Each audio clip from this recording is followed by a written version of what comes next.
жария садақа дегенде жүріп тұратын садақа. Ғалымдарымыз бұл уақыттан басқа еш нәрсе емес деген екен. Және де тағы да хадистің жалғасында бар, пайдалы білім қалдыратын болса дейді, немесе ол үшін дұға жасайтын ұрпақ қалдыратын болса дейді. Хазіреті Омар Хайбарда болған шайқастан кейін үлкен бір жерге иелік етіп қалады екен. Сол жер жайында ардақты пайғамбарымыз менен оған Алланың салауаты мен сәлем болсын ақылдасу үшін барады. Сонда ол жерде не істесем болады, я Алланың елшісі деген кезде пайғамбарымыз Омарға қаласаң оны уақып ет дейді.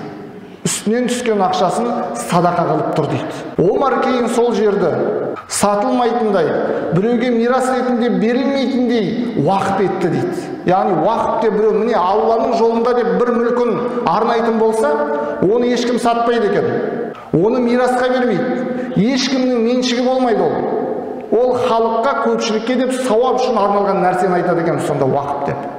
Осы Омардың атаған уақытын ғалымдарымыз тарихтағы ең бірінші уақыт деп атаған екен. Және де Жабир атты сахаба айтады, Омар сол жерін уақып еткеннен кейін жағдайы бар сахабалар дүние мүліктерін уақып ете бастады дейді.